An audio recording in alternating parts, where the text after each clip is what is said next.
Special offer ఇచ్చావు, final ఇచ్చావు. ఏమైంది? నాకు 11,000 శాలరీ ఉంటే ఇప్పుడు 13,000 వస్తుంది. ఒక్క 500కి ఎంత పెరిగిందమ్మా? 2,000 పెరిగిందా? God bless you, అమ్మా. Wonderful testimony. మా బాబుకి first week November first week లా ప్రేయర్ చేసింది. ఏంటి ప్రాబ్లం? జాబ్ గురించి ప్రేయర్ చేసింది. చేసిన తర్వాత సెకండ్ వీక్ ఇంటర్వ్యూ వేయడం, థర్డ్ వీక్ జాబ్ వచ్చింది. థర్డ్ వీక్ జాబ్ వచ్చేసింది. ఏం జాబ్? బెంగళూరులో ఏదో జాబ్. మొత్తం ఎంత? 50,000 మంత్లీ. ఏంటయ్యా జనరల్ ఫస్ట్ జాబ్ పాటలు మొదలైపోయినాయి అంటే ఇది confirmation. Hallelujah, this is the confirmation. మీ అబ్బాయి పేరేంటి? వంశీకృష్ణ. వంశీకృష్ణ అనే దేవుడు గొప్పగా ఆశీర్వదించి ఇంకా అనేకముగా ఇచ్చే కృప దయచేయమని నజరేయుడు యేసునామములో ప్రార్థిస్తున్నాను తండ్రి. Amen, amen, amen. God bless Vamsi Krishna. Praise Lord అమ్మా. మా బాబు మెకానికల్ ఇంజనీర్ టూర్ విజిట్ చేశాడు. మొన్న December 28కి ఢిల్లీకి వెళ్ళాడు. ఫ్లైట్ దిగి ఢిల్లీకి వెళ్తే ఫ్లైట్ దిగి ఆటోలో వెళ్తుండు. క్యాబ్ రాకపోతే ఆటోలో వేరే కస్టమర్ దగ్గరికి కంపెనీకి వెళ్తుంటే ఆటో స్పీడ్గా వస్తుందంటే కారు యాక్సిడెంట్ అయిపోయింది ఆటోకి. ఎప్పుడు ఇక్కడ ఇలా ప్రేయర్ రాయి బైబుల్ పెట్టుకుంటాడు బాబు బ్యాగ్లో. అయితే ఆటో 3 పంచులు కొట్టిందంట. కారు యాక్సిడెంట్లో కారు ఆటో టాప్ అంతా ఎగిరిపోయింది. బైబుల్ ఆ బ్యాగ్ అదే కాపాడుతూ ఉంది బాబును. ఏమి కానీ బాబుకు కొంచెం బాడీ పేస్ అని ఆటో డ్రైవర్ మొత్తం బ్లడ్ అయిపోయిందంట. బాబు ఆటో నుండి బయటికి దుంకి వెహికల్స్ అన్ని ఆపుతుండే. హైవే ఢిల్లీలో రోడ్ల పెద్ద మా బాబు ఆటో నుండి పైకి వచ్చేసి ప్రేరాయి ఆ బైబుల్ ఉంది. దేవా 3 పల్టీలు కొట్టిన ఆటో నుంచి లేచి వచ్చి ట్రాఫిక్ కంట్రోల్ చేస్తున్నాడు. హల్లెలూయా. ఆటో మళ్ళీ పైకి వెహికల్స్ బస్సులు ఏమైనా రాగల అనేసి పైకి దుక్కిన మమ్మీ బైబుల్ ఏదో కాపాడింది నాకు కుమారుడు. తప్పకుండా నా సంఘం చేసే సాక్ష్యం చెప్పాలని అనుకుంటున్నాను. ఆమె బిఆర్ ఇంజనీర్ పాప. సైడ్ మీదకి మొన్న November 2కి సైడ్ మీదకి వెళ్ళింది పాప. మాదాపూర్ అక్కడ కూడా కార్లో నలుగురు వెళ్ళింది. సైడ్ చూసి 2 సైడ్ చూసి వస్తున్నట్టే గడ్డిపేట దగ్గర కారు నిలిచిన కారు పెద్ద లారీ వచ్చి కారు గుద్దేసింది. పాప ఉన్న కారు పాప ఉన్న కార్కి ఏం కాలేదు. గ్లాస్ కార్ అట్టాలన్నీ పగిలిపోయింది. ఆ లారీ అయిన వదిలేసి వెళ్ళిపోయిండు. పాపకి ఏం కాలేదు. దేవుడు 2 యాక్సిడెంట్ కాపాడేది దేవుడు.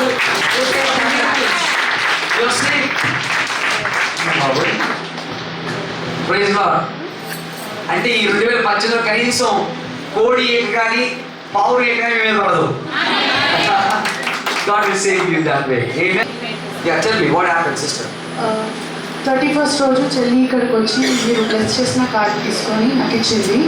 Okay, first card. So 31st she took and she gave me. She gave you a promise card. Yes. Okay. So దాంట్లో మీరు బ్లెస్ చేసి ఇచ్చిన కార్డు బ్రదర్ బ్లెస్ చేశారు అని బ్లెస్సింగ్స్ ఇచ్చిన కార్డు ఇచ్చాను. ఓకే, దాంట్లో ఉంది జనముల ఐశ్వర్యము నువ్వు అనుభవించదము. జనముల ఐశ్వర్యం నీవు అనుభవించదము. ఓకే, ఏమైంది? So practically last January 2nd I met with an accident. Whole year I didn't have even a job. God protected me, God fed me. కానీ ఈ January 2nd I said I'm going to have wealth. I'm going to have cash because of that promise that you're holding. Okay. Yes. First రోజు నాకు అది వచ్చింది. Second రోజు I went for an interview at Google and I got selected. Google. Yes. And I was paid the most. Whoever referred me, who's already an employee, తను actually మేనేజర్కి చెప్పి ఆయన through referral ఇప్పించాడు because I really needed a job. కానీ ఎప్పుడైతే interview complete అయిందో చెల్లి వాళ్ళ ఫాస్టింగ్ ప్రేయర్లో ఉండే. So I told I'm going inside for my interview, my round.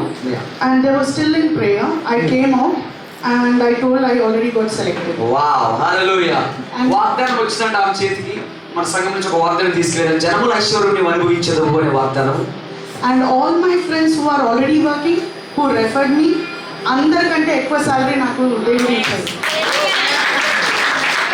Also one thing I mentioned, నాకు జాబ్ కావాలి అంటే రెఫర్ చేసిన అతను మేనేజర్ త్రూ రెఫరెన్స్ అంటే internally he wanted me to get the job. But when he actually called whoever took my interview, they said that this is the best person we have ever interviewed. Wow. It's Google or sub Google? It's Google. It's Google. Direct Google. Yes. And ఇంకోటి ఏమంటే మేము మాకు వచ్చిన ఎంప్లాయీస్లో top employee అని చెప్పారంట. Give a big clap of Jesus. Jesus, only Jesus. Wow. God bless you. Thank you. Yeah.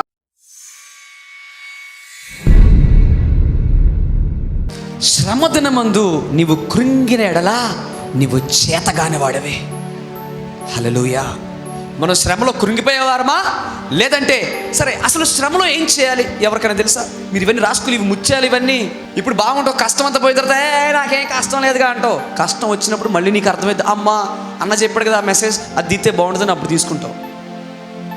ఈ లోకంలో ఏముంటాయి పాపం శ్రమలు ఉంటాయని చెప్పండి.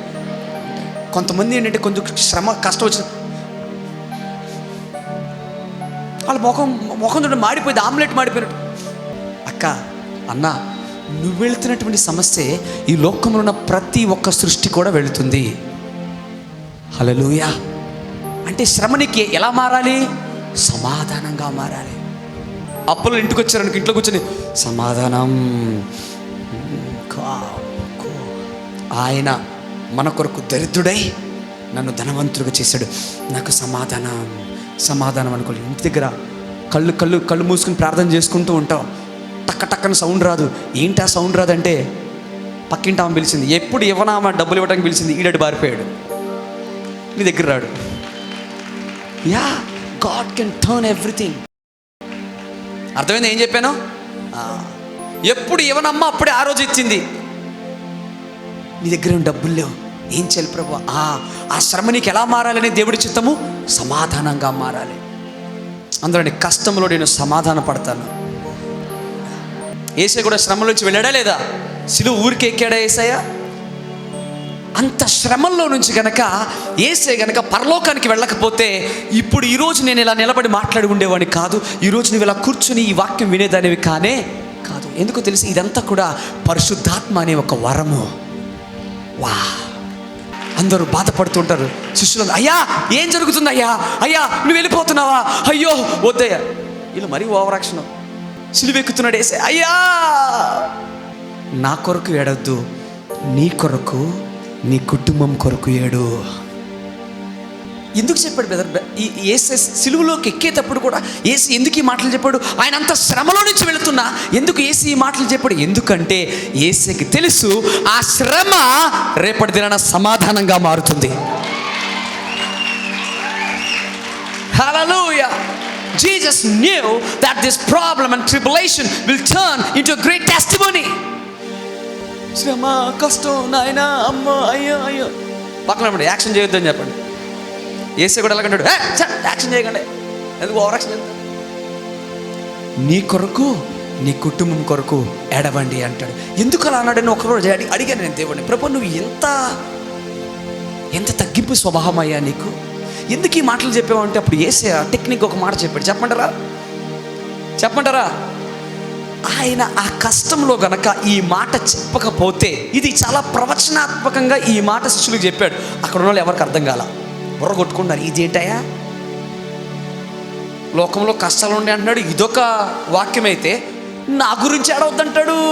ఎంత ప్రేమించాం ఏసే, నా గురించి ఏడవద్దు, నీ గురించి, నీ కుటుంబం గురించి, నీ పిల్లల గురించి ఏడవమంటే ఈయన అసలు ఈయనకు అర్థం కావట్లేదే. వీళ్ళు యోహాను ఏం చెప్పాడయ్యా ఆయన, నాకే అర్థం కావట్లేదు, నువ్వు నన్ను అడుగుతున్నావు.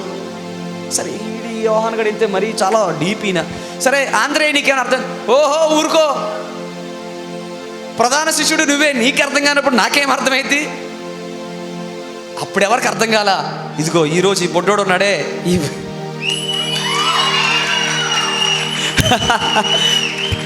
let me tell you the mystery why he said these words before he just going into the crucifixion. He said, నా గురించి ఏడవద్దు, నీ గురించి, నీ పిల్లల గురించి ఏడు. ఎందుకు అన్నాడంటే ఈ మాట, యేసయ్య చనిపోయిన తర్వాత ఎక్కడికి వెళ్ళిపోవాలి? పరలోకానికి వెళ్ళిపోతాడు. అక్కడికి పరలోకానికి వెళ్ళిన తర్వాత అప్పుడు ఒక మాట అంటాడు, ఇదిగో నేను వెళ్ళి నా పేరిట ఆదరణకర్తను నీకు పంపిస్తాను అన్నాడు. అర్థమవుతుందా లేదా? ఏమన్నాడు దేవుడు? నేను వెళితే కానీ, ఇంకొక దగ్గర అంటాడు, నేను వెళితే కానీ ఆదరణకర్త నీ దగ్గరికి రాడు. వాళ్ళకి అర్థం కావట్లా, ఆదరణకర్త రాడంటాడేంటి, పక్కన వాళ్ళు ప్రేమించమంటాడేంటి? వాళ్ళకి ఎవరికి అర్థం కాల. అస్సలు అదేంది ఏంటిదయ్యా అంటే, నేను వెళ్ళిపోయిన తర్వాత ఈ పరిశుద్ధాత్ముడు నీలో వచ్చి నివసిస్తాడు. నా ప్రధాన ఆజ్ఞ ఏంటో తెలుసా? నీ వలె నీ పొరుగు వారిని ప్రేమించు. అంటే ఏం చేస్తున్నాడో తెలుసా? సిలువ ఎక్కేటప్పుడు ధర్మశాస్త్రపు కాడులను ఈజ్ బ్రేకింగ్ ద లా. ఇద్దరు రండి. వీళ్ళిద్దరు ఎవరు? నేను యేసేను అనుకోండి, ఓకే, సిలువ మోస్తున్నా. మిద్దరట్ రండి, యాక్టింగ్ చేసుకుంటారు. అయ్యా నేను సిలువ మోస్తున్నా. కదిలింది కరుణారాధ. చూడండి, ఇటు చూడండి. నా కొరకు ఏడవద్దు, మీ కొరకు, ఈ కుటుంబం కొరకు, ఈ పిల్లల కొరకు ఏడవండి. ఇద్దరు బుర్రకొక్కుండా వెళ్ళిపోలేటు. ఏం చెప్తున్నాడు ఈయన అనుకుని వెళ్ళిపోయారు. అప్పుడు వాళ్ళకి అర్థం కాలా. హల్లెలూయా. అప్పుడు మళ్ళీ రండి, మళ్ళీ ఏడవండి. వెళ్ళిపోతున్నావయ్యా అని ఏడవండి. బిడ్డలారా, నేను వెళితే కానీ ఆదరణకర్త నా పేరిట మీ దగ్గరికి రాడు. మళ్ళీ బుర్రకోకుండా వెళ్ళిపోండి. మళ్ళీ అర్థం కాలా. ఎందుకు చెప్పండి? సరే, మళ్ళీ ఇప్పుడు రండి. యేసే పైకి వెళ్ళిపోయాడు, పునరుద్ధానుడు అయిపోయాడు. ఇప్పుడు అందరూ పరిశుద్ధ ఎలా నండి? ఎస్ అనండి. ఎస్. ఇప్పుడు వీళ్ళు ఎవరున్నారు? ఇద్దరు హగ్ చేసుకోండి. అంటే ఇక్కడ ఏం జరుగుతుంది? ఏం జరుగుతుంది? యేసే ఈ మాట చెప్పకపోతే వీళ్ళు యేసేనే ప్రేమించేవాళ్ళు, కానీ ఈయన తర్వాత వచ్చే పరిశుద్ధాత్మని ప్రేమించేవాళ్ళు కాదు. Yes or no? అవునా కాదా? సరే, ఇప్పుడు యేసే వెళ్ళిపోయిన తర్వాత పరిశుద్ధాత్ముడు పెట్టేటువంటి ఒక ప్రధాన నిబంధన ఏంటిది? నీ వలె నీ పొరుగు వారిని ప్రేమించడం అనేదే ప్రధాన ఆజ్ఞ. అవునా కాదా? అంటే యేసే చనిపోయేటప్పుడు కూడా ఈ మాటలను అక్కడ నెరవేరుస్తున్నాడు. అంటే డైరెక్ట్గా చెప్పాలంటే ప్రొఫెటిక్గా పరిశుద్ధాత్ముడి గురించి God is revealing to his disciples. అది వాళ్ళకి అప్పుడు అర్థం కాల. ఈరోజు మనకి, నీకు, నాకు అర్థమైంది. గట్టిగా ఒకసారి చెప్పండి గుర్తు, పరిశుద్ధాత్మను ఆయన పలుకుతా. అంటే ఏంటి చెప్పండి? సింపుల్. నువ్వు వాడు చేయకండి. వీళ్ళు ఎవరున్నారు? వీళ్ళిద్దరు ఒకరినొకరు ప్రేమిస్తున్నారంటే ఎవరిని ప్రేమిస్తున్నట్టు? దేవుణ్ణి డైరెక్ట్గా ప్రేమిస్తున్నట్టు. అంటే ప్రధాన ఆజ్ఞ ఏంటిది? దేవుణ్ణి తప్ప ఎవరిని, అది కూడా నెరవేరిపోయింది. పక్కన ఎప్పుడు చెప్పండి? ఎప్పుడు? సిలువ శ్రమ కష్ట దినములలో. అంటే నీ కష్టాల నుంచి ఏది బయటకు వస్తుంది? అద్భుతము, సమాధానం బయటకు వస్తుంది. హల్లెలూయా. అంటే ఇప్పుడు చూడండి, వీళ్ళిద్దరూ ప్రేమ కలిగి ఇలా సమాధానంగా ఉన్నారు. అంటే దాని అర్థం ఏంటి? It's a act of the holy spirit. పరిశుద్ధాత్మని యొక్క ప్రధాన కార్యం అది. అంటే ఇప్పుడు వాళ్ళందరికీ ఏముంది? సమాధానం. అర్థమైంది లేదు అందరికీ? నిలబడి. అంటే దేవుని యొక్క ప్రతి మాట, ప్రతి ప్రణాళిక మనం ముందుగానే అర్థం చేసుకోవాలి. పక్కన శ్రమలు ఉంటాయి, కానీ అందులో నుంచి మహిమ బయటకు వస్తే. పక్కన శ్రమలు ఉంటాయి, పరిశుద్ధాత్ముడు బయటకు వస్తాడు. హల్లెలూయా. అలా ఇప్పుడు ఈ కష్టాలన్నీ ఎవరికి వచ్చాయి? యేసేకి వచ్చాయి. మరి ఈ కష్టాలు యేసే ఉన్నప్పుడే ఉన్నాయా, లేదంటే ఇంకెవరికైనా ఉన్నాయా? నేను కూర్చొని అడుగుతున్నాను, ప్రభువా ఇంత కష్టాలు నా వల్ల కాదయ్యా బాబు, నేను భరించలేకపోతున్నానయ్యా, ప్లీజ్ అయ్యా అంటే, అప్పుడు దేవుడు ఏమన్నాడంటే, యాకోబు రాసిన పత్రిక రండి ఒకసారి. అందరూ రాసుకుని, శ్రమ కలిగినప్పుడు నేను ఏం చేయాలి, ఆపద వచ్చినప్పుడు నేను ఏం చేయాలి, కష్టం వచ్చినప్పుడు నేను ఏం చేయాలి రాసుకోండి. What should I do in my trials or in my tribulations or in my problems, what I have to do. నేనేం చేయాలి? చాలామందికి అర్థం కాదు శ్రమలో ఉన్నప్పుడు ఏం చేయాలో అర్థం కాదు. అక్కడ యాకోబు చెప్తున్నాడు. యాకోబు కూడా ఎవరు? యేసే యొక్క శిష్యుడు. ఆయన కూడా ఒక మాట చెప్తున్నాడు. ఏమని? చదవండమ్మా ఒకసారి. యాకోబు రాసిన పత్రిక 5వ అధ్యాయము 10వ వచనము. James chapter 5:10 చదవమ్మా. నా సహోదరులారా, ప్రభువు నామమున బోధించిన ప్రవక్తలకును శ్రమానుభవమునకును ఓపికకు మాదిరిగా పెట్టుకోండి. యాకోబు అక్కడ ఉన్నటువంటి శిష్యులతో చెప్తున్నాడు, అయ్యా మీరొక్కలే కాదు కష్టాల్లో నుంచి వెళ్ళేది. పక్కన చెప్పండి, నువ్వు ఒక్కదానివే కాదు కష్టాల నుంచి వెళ్ళేదని చెప్పండి. మళ్ళీ నువ్వు ఒక్కడవే కాదు కష్టాల నుంచి వెళ్ళేదని చెప్పండి. అందరండి, ఆ కాలంలో ప్రవక్తలు కూడా కష్టాల్లో నుంచి వెళ్ళారు. ఆ కాలంలో ఉన్నటువంటి యాజకులు కూడా కష్టాల నుంచి వెళ్ళారు, భక్తులు కూడా కష్టాల నుంచి వెళ్ళారు. కాబట్టి వారిని మీరు ఒక మాదిరిగా తీసుకోండి అంటున్నాడు. హల్లెలూయా. చూద్దాం ప్రవక్తలకు ఎలా కష్టాలు వచ్చినా అది కూడా చూపిస్తాను. సరే చదవండి. సహించిన వారిని ధన్యులను కొనుచున్నాము. వా! ఎవరైతే కష్టమును, ఎవరైతే దుఃఖమును, శ్రమను సహిస్తున్నారో పక్కన చెప్పండి, నువ్వు ధన్యుడవు. అంటే ఎప్పుడైతే ఒక శ్రమ వచ్చినప్పుడు నాయనో అయ్యో బాబో అనుకోకుండా కూల్, సమాధానం యేసులో సమాధానం అని ఎప్పుడైతే అనుకుంటూ ఉంటావో నీ ర్యాంక్ పెరుగుతుంది. హల్లెలూయా. పక్కన చెప్పండి, శ్రమలో నీవు కృంగిపోకుండా సమాధానం కలిగి ఉంటే, చెప్పండి, శ్రమలో నీవు కృంగిపోకుండా సమాధానం కలిగి ఉంటే నీవు ధన్యుడువు అనే గుర్తింపు నీకు వస్తుంది. భూమి మీద ఎప్పుడైతే నీకు ధన్యుడు అనే గుర్తింపు వస్తుందో, పరలోకంలో కూడా నువ్వు వెళ్ళినప్పుడు రండి ధన్యులారు వస్తున్నారు, జస్ట్ మినిస్ట్రీస్ వాళ్ళు వస్తున్నారు, రండి ధన్యులు, మీరు ధన్యులు. వీళ్ళురా భూలోకంలో శ్రమలు వచ్చినా రాజుల్లాగా నిలబడ్డారు, రాణుల్లాగా నిలబడ్డారు. హల్లెలూయా. You are blessed. పక్కన యు ఆర్ బ్లెస్డ్. ఏం బెదర్ బ్లెస్డ్కి ఇంకా కాలేదు కదా. నువ్వు బ్లెస్డ్ అయినందుకు నువ్వు బ్లెస్డ్ అని చెప్పట్లేదు. నువ్వు కష్టంలో నువ్వు ఓపికగా ఉన్నావు కాబట్టి యు ఆర్ బ్లెస్డ్. అందరూ ఏమనుకుంటారంటే ఉద్యోగం లేనప్పుడు ఉద్యోగం వచ్చేస్తే బెస్ట్ అనుకుంటారు. అది కాదు బెస్ట్ అంటే. ఉద్యోగం లేనప్పుడే నువ్వు దేవుడిని స్తుతిస్తావు కదా, అప్పుడు దేవుడు నీకు ఒక స్టాంప్ ఇస్తాడు. అదేంటి తెలుసా? సహోదరి, నా కుమారుడు, నా కుమార్తె, నీవు ధన్యుడవు, నీవు ధన్యురాలవు. హల్లెలూయా. సహించిన వారు ధన్యులను కొనుచున్నాము. ఎంతమంది సహిస్తున్నారు ఈరోజు కష్టాలని? ఎంతమంది శ్రమలను సహిస్తున్నారు? హల్లెలూయా. పక్కన చెప్పు, ధన్యుడా నీకు వందనాలు, ధన్యురాలా నీకు వందనాలు. ఈ మాటలు పాతకాలంలో బైబిల్లో ఉన్నటువంటి కాలంలో చాలా తక్కువగా దేవుడు వాడేవాడు. ఎలా అంటే, ఫర్ ఎగ్జాంపుల్ ఒకటి చెప్పమంటారా? మరియా గర్భం ధరించేటప్పుడు గాబ్రియల్ దూత పైనుంచి వచ్చేయమంటది, ఓ ధన్యురాలా. కానీ ఇక్కడేమంటున్నాడు?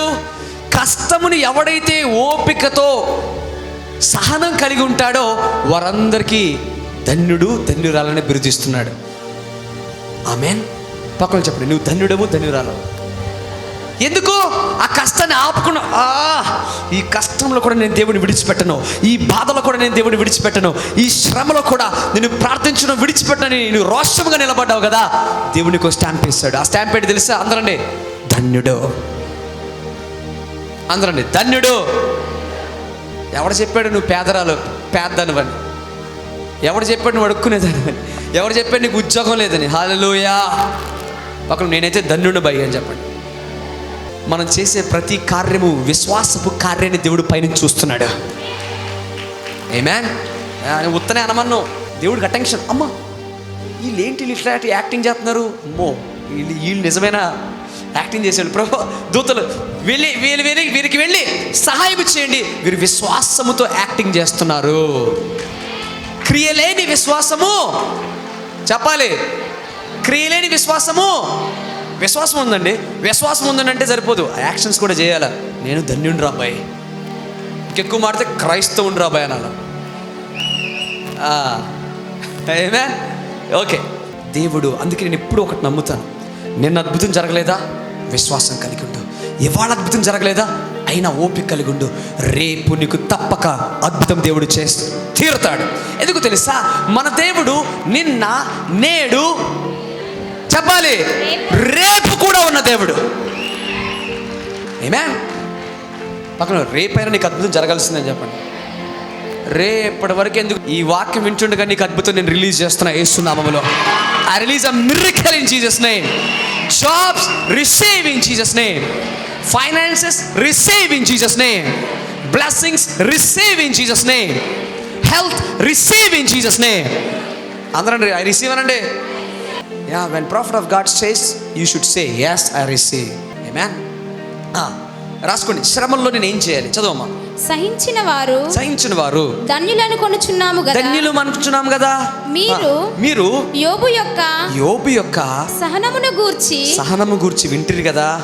ఆయన ఎంతో జాలియు కనికరము గలవాడని మీరు తెలుసుకున్నారు కదా.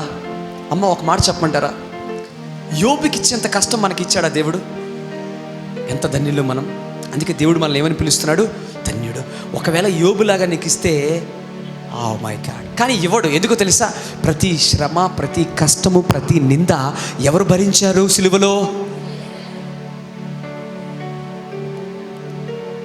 అంటే ఇప్పుడు నీకున్నటువంటి శ్రమ నీకు ఎలా మారిపోవాలి? సమాధానంగా. అందరూ సమాధానం. చదువు తర్వాత. ఈ మాటలు వింటున్న మీ చెవులు ధన్యం. ఈ మాటలు వింటుండగానే దేవుడు మీ జీవితాల్లో, మీ కుటుంబాల్లో, మీ హృదయాలకు దేవుడు సమాధానం కలగ చేస్తున్నాడు. హల్లెలూయా. 13కి వచ్చేసి మీలో ఎవరికైనాను శ్రమ సంభవించిన. నేను అడుగుతున్నాను ఈరోజు, మీలో ఎవరికైనా శ్రమ వచ్చిందా? వచ్చిన చేత నాకు కూడా వచ్చింది. ఏంటి శ్రమ అంటే ఏదో చుట్టంలాగా చూస్తున్నారు, ఏం తెలియనట్టు చూస్తున్నారు? చెప్పండి, చేయతండి. ఎంతమందికి శ్రమలు వచ్చాయి? నేను అడుగుతున్నాను మిమ్మల్ని ఈరోజు, మీలో ఎవరికైనా శ్రమ సంభవించనా? అప్పుడు ఏం చేయాలి? అతడు ప్రార్థన చేయవాలి. అతడు లేదా ఆమె శ్రమలో ఏం చేయాలి?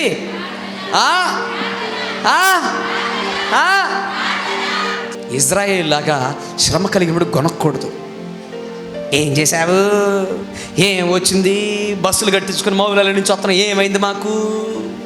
వెళ్ళాలయ్యా. కష్టంలోకి వెళ్తే నువ్వు హీరో అవుతావు. కష్టంలోకి వెళ్ళకుండా నేను హీరో అయిపోతాను, హీరోని ఏమవ్వవు. పక్కన ఏమవుదాం చెప్పండి? చివరికి వీళ్ళని కూడా అవ్వవు. ఏమైంది, నేను ఉప్పల నుంచి కూడా వచ్చాను, ఉప్పల నుంచి వస్తున్నా, నాకేమైంది? ఏమీ అవలా. ఆ శ్రమ నీకు సమాధానంగా మారుతుందని నువ్వు నమ్మాలి. కానీ ఈరోజు శ్రమ ఎలా మారబోతుంది? అదే ఈ సమాధానం మీరందరూ పొందుకుందురుగాక యేసు నామములో. హల్లెలూయా. పక్కన శ్రమ వచ్చినప్పుడు ఏడవకూడదు, శ్రమ వచ్చినప్పుడు కృంగిపోకూడదు, వేదన వచ్చినప్పుడు కృంగిపోకూడదు. ఏం చేయాలి? శ్రమలో ప్రార్థన చేయాలా?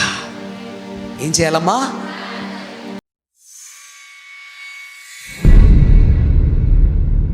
అందరం కూడా 2 చేతులు పైకి ప్రార్థన చేద్దాం. దేవా ప్రార్థన అనుభవం నాకు నేర్పించయ్యా. ప్రార్థించు జీవితాన్ని నాకు బోధించు. ఈరోజు మాతో మాట్లాడావు. శ్రమ కలిగిన వాడు ప్రార్థన చేస్తాడు. కొవ్వెక్కినోడు ప్రార్థన చేయడు. గర్వముతో ఉన్నవాడు నాకు అన్నీ ఉన్నాయి కదా అని సంతోషపడుతూ ఉంటాడు. కానీ ఒక శ్రమ సంభవించినప్పుడు బాధపడతాడు. అదేదో శ్రమ రాకుండా ప్రార్థించేటటువంటి శక్తిని మాకు దయచేయ. ప్రార్థించు శక్తి, ప్రార్థించు వరములు 6 పాయింట్లు మాకు బోధించావు. ఈ 6 ఏదో ఒక రకంగా నేను మీతో సహవాసం కలిగి ఉంటామయ్యా. We will pray like Elijah, we will pray like a David, and we will pray like a Solomon, and we will pray, Lord, like Moses. We will pray like Jesus. We will pray like a disciples, Lord. నేను ప్రార్థించు. ప్రతి ఒక్క నోరు తెరిచి నీ స్వరము దేవునికి వినిపించాలి. కమాన్. ఏ పరిస్థితిలో ఉన్నా, ఏ బాధలో ఉన్నా నోరు తెరిచి ప్రార్థించమని చెప్తున్నాను నేను. Come on, open your mouth and just pray. Open your mouth and just pray. I am praying today. నేను ఈరోజు ప్రార్థన చేస్తున్నాను ప్రభువా. ఈరోజు ప్రార్థన చేస్తున్నాను అయ్యా. ఈరోజు నేను ప్రార్థన చేస్తున్నాను ప్రభువా. నా ప్రతి ప్రార్థన ఆలకించమని ప్రార్థన చేస్తున్నాను ప్రభువా. శ్రమ కలిగిన వాడు ప్రార్థించమంటున్నావు. ఈ లోకంలో శ్రమలు రావు అనట్లేదు. ఈ లోకంలో శ్రమలు వస్తాయి, కానీ జయించడానికే వస్తాయి. ఇదిగో జయించేటటువంటి ప్రార్థన మాకు నేర్పించు ఈరోజు.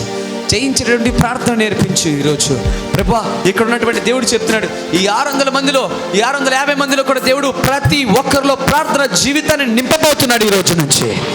యేసయ్య వలె సమస్య వచ్చినప్పుడు యేసయ్య పారిపోలా, సమస్య వచ్చినప్పుడు యేసయ్య కృంగిపోలా, సమస్య వచ్చినప్పుడు యేసయ్య ఆ యొక్క సముద్రపు ధోని దగ్గరికి వెళ్ళి ప్రార్థన చేసేవాడు. సమస్య వచ్చినప్పుడు యేసయ్య వెళ్ళి కొండ ఎక్కి ప్రార్థన చేసేవాడు. Come on, this is a time where you can pray, and when you pray, God will definitely listen to your cry, and He'll be answering your each and every prayer. Come on, open your mouth and just pray and ask God and seek God. Lord, I am praying, Lord. రోషము కలిగి ప్రార్థించే జీవితం నాకు దయచేయి ప్రభువా. ఇప్పటి వరకు ఈ ప్రార్థన జీవితం లేకే భయంతో జీవించాను. ఈ ప్రార్థన జీవితం లేకే కష్టాల్లోకి వెళుతున్నాను. ఈ ప్రార్థన జీవితం లేక పాపంలో పడుతున్నాను, బలహీనంలో పడుతున్నాను ప్రభువా. బలహీనుడిని అయిపోతున్నానయ్యా.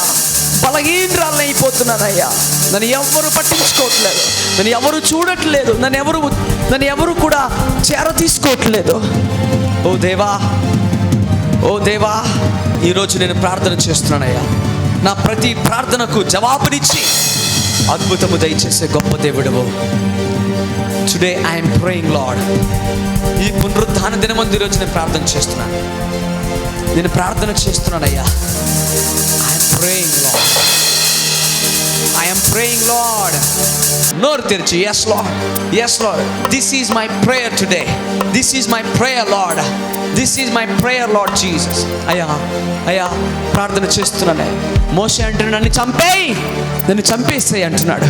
కానీ ఎప్పుడైతే నువ్వు మోషేకి ధైర్యం ఇచ్చావో, మోషే ప్రార్థించడం మొదలుపెట్టాడు. మోషే ఎలుగెత్తి ప్రార్థించడం మొదలుపెట్టాడు. ఈరోజు నేను కూడా ప్రార్థన చేస్తా. ప్రతి సమస్యను జయిస్తా, ప్రతి రోగమును జయిస్తా, ప్రతి నిందను జయిస్తా, ప్రతి అప్పుల నుంచి విజయము కలిగి ఉంటా, సర్వ సమృద్ధిని కలిగి ఉంటా, రోషము కలిగి ప్రార్థన చేస్తా. అయ్యా, నా ప్రార్థన ఆలకించు, నా ప్రార్థన ఆలకించు, నా ప్రార్థన ఆలకించయ్యా. ప్రతి సమస్య ఈరోజు సమాధానంగా మారబోతుంది కాబట్టి ప్రార్థించు. ప్రతి సమస్య ఈరోజు నీకు సమాధానంగా మారుతుంది, సమాధానంగా మారుతుంది సహోదరుడా. కాబట్టి ప్రార్థించు. రాబాషకాందలి అందాల రాబాబాబాబాబాబా. ఇదిగో నీ ప్రార్థన దేవుడు ఈరోజు ఆలకిస్తున్నాడు. శ్రమ అయినా, నింద అయినా, వేదన అయినా, ఆయన ప్రేమ నుంచి ఎడబాపునది ఏది కూడా లేదు. ఆయన మనల్ని రక్షించడానికి ఇష్టపడుతున్నాడు. దేవుని గురించి ఎవరైతే ఆలోచిస్తారో, ఆయన పని గురించి ఎవరైతే ఆలోచిస్తారో, ఆయన దృష్టి వారి మీద నిలిచి దేవుడు. ఆయన వాళ్ళందరూ కొనుక్కున్నారు, అయినప్పటికీ దేవుడు పట్టించుకోలేదు. బాధపడ్డాడు, దుఃఖపడ్డాడు. ఈరోజు నువ్వు దుఃఖపడడానికి దేవుడిని ఏర్పాటు చేయలేదు సహోదరుడా. ఈరోజు నువ్వు బాధపడడానికి దేవుడిని సృష్టించలేదు. ఈరోజు నువ్వు ఏడవటానికి దేవుడు నిన్ను సృష్టించలేదు. సంగమా, ప్రార్థించు. ఓ జీసస్, ఓ జీసస్, ఓ రబాయాల దరయాల దరా బాబా బాబా బాబా. Thank you Lord, thank you lord.